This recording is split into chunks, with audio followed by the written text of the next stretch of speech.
এখন বর্ষাকাল, আর বর্ষাকাল মানেই ইলিশ মাছ তো খেতেই হবে। তাই আজ ইলিশ মাছের একটা রেসিপি আপনাদের সাথে শেয়ার করছি। তার জন্য প্রথমে একটা মশলা রেডি করছি। এর মধ্যে সাদা সর্ষে, কালো সর্ষে, পোস্ত আর একটু নুন দিয়ে পাউডার তৈরি করে নিয়েছি। এবার এর মধ্যে স্বাদ অনুযায়ী কাঁচা লঙ্কা আর টক দই দিয়ে পেস্টটা তৈরি করে নিচ্ছি। এর মধ্যে আপনারা চাইলে একটু নারকেলও ব্যবহার করতে পারেন। পেস্ট দেখুন রেডি হয়ে গেছে। এবার এখানে দেখুন 4 পিস মাছ আমি ভালো করে ধুয়ে পরিষ্কার করে নিয়েছি। এবার এই মাছের মধ্যে পেস্টটা ঢেলে দিলাম।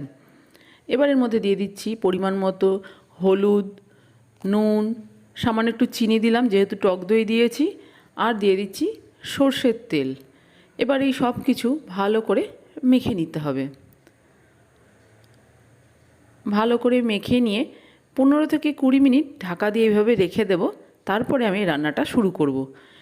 ততক্ষণে এখানে দেখুন গ্যাসে একটু কলা পাতা সেঁকে নিচ্ছি। আপনারা চাইলে কিন্তু গরম জল করে তার মধ্যেও কলা পাতাগুলোকে একটু ডুবিয়ে রাখতে পারেন। আমি এখানে গ্যাসেই সেঁকে নিলাম। খুব সহজ, চটপট হয়ে যায়। এর ফলে পাতাটা আর ভাজ করার সময় ভেঙে যাবে না। এবার এই ইলিশ মাছগুলোকে আমি এক এক করে কলা পাতায় মুড়ে নেব। একটা পাতার মধ্যে প্রথমে 1 পিস মাছ দিলাম, তার মধ্যে কিছুটা মশলা দিয়ে দিলাম। আর মাছগুলো প্রায় আমি 20 মিনিট মতো কিন্তু ম্যারিনেট করে রেখে দিয়েছিলাম। দিয়ে দিচ্ছি একটা কাঁচা লঙ্কা আর সামান্য একটু কাঁচা সর্ষের তেল। এটা দেওয়া অপশনাল, তেলটা আপনারা চাইলে নাও দিতে পারেন। এবার পাতাটাকে খুব ভালো করে ভাজ করে নিতে হবে।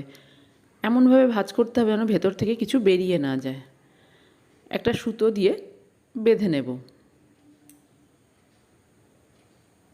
খুব সহজ এই কাজটা, আপনারা প্রত্যেকেই পারবেন। এমনভাবে বেঁধে দিতে হবে যেন খুলে না যায় পাতাটা।